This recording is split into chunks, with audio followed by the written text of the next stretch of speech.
दिया है।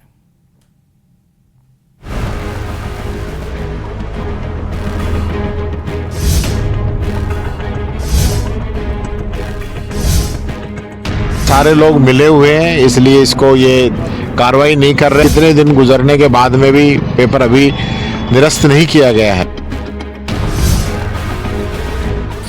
मंत्री मदन दिलावर के खिलाफ बड़ा बयान। 14 मुकदमे जिस व्यक्ति के ऊपर हो, आपराधिक रिकॉर्ड हो, कायदे से तो हिस्ट्री शीट खोलनी चाहिए उनके खिलाफ। पीसीसी चीफ गोविंद सिंह डोटासरा का हमला।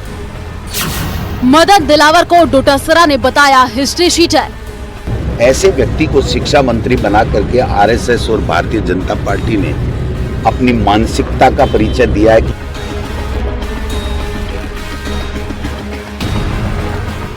लोकसभा चुनाव नतीजों के बाद विपक्ष उत्साह में है और बयानबाजी का सिलसिला बढ़ गया है। इसी कड़ी में गोविंद सिंह डोटासरा ने टोंक में शिक्षा मंत्री मदन दिलावर पर बड़ा हमला किया है।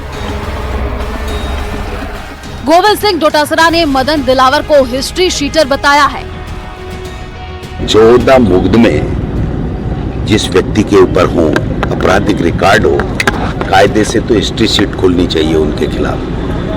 क्यों नहीं खोल रहे मेरे समझ से परे है। हाई कोर्ट में उन्होंने अपने गिरफ्तारी के ऊपर स्टे ले रखा है। वो हाई कोर्ट में हम कांग्रेस पार्टी की तरफ से प्रयास करेंगे कि हाई कोर्ट जल्द सुनवाई करके और उस स्टे को हटाए, जिससे वो जेल के सलाखों के पीछे हो। नीट पेपर मामले में केंद्र सरकार पर निशाना साधते हुए गोविंद सिंह डोटासरा ने कहा, देश भर में बच्चे प्रदर्शन कर रहे हैं। राजस्थान और देश का युवा आक्रोशित है। आखिर सरकार परीक्षा रद्द क्यों नहीं कर रही है? नीट के पेपर आउट हो गए, उसके लिए बच्चे रोजाना धरना प्रदर्शन कर रहे हैं पूरे देश में।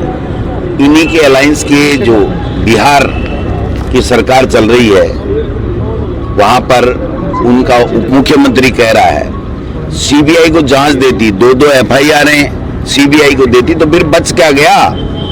जब आप परीक्षा को निरस्त मान रहे हो, गड़बड़ी मान रहे हो, और गड़बड़ी मान रहे हो तभी सीबीआई को जांचती है, तो फिर आप निरस्त क्यों नहीं कर रहे हो?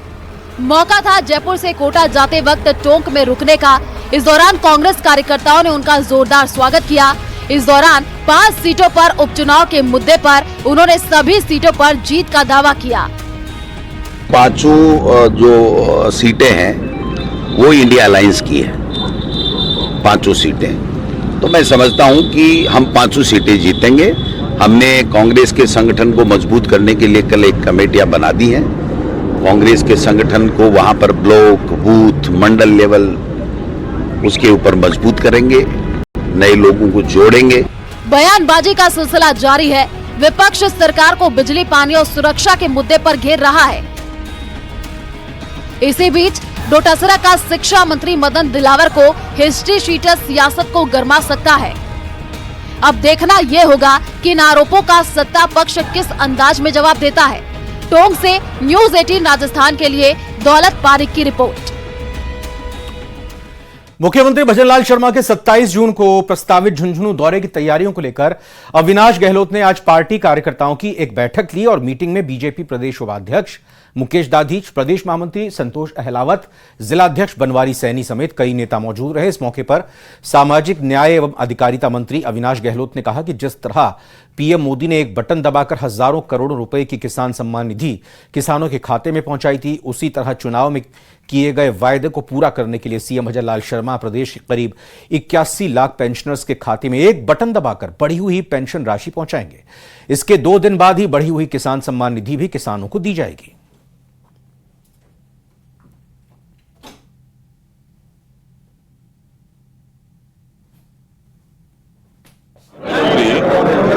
आदरणीय भजनलाल शर्मा जी का आगामी 27 जून को इसी झुंझुनू पर एक बड़ा कार्यक्रम होने जा रहा है, जहां चुनाव पूर्व का किया गया एक और वादा पूरा कर रहे हैं। सामाजिक सुरक्षा पेंशन को 15% बढ़ाकर राजस्थान के लगभग 81 लाख लाभार्थियों के खाते में एक ही बटन दबाकर वो राशि हस्तांतरित की जाएगी।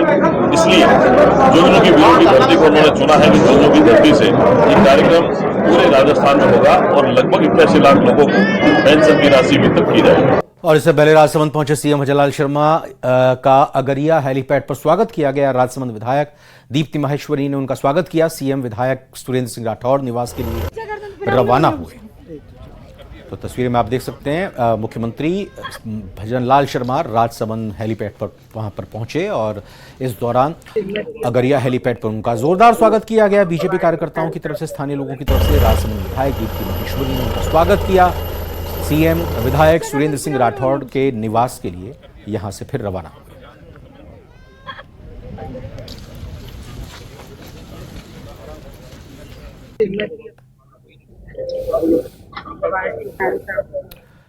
बीकानेर में बिजली कटौती पर आक्रोश देखने को मिला, जहां जोधपुर डिस्कॉम के एईएन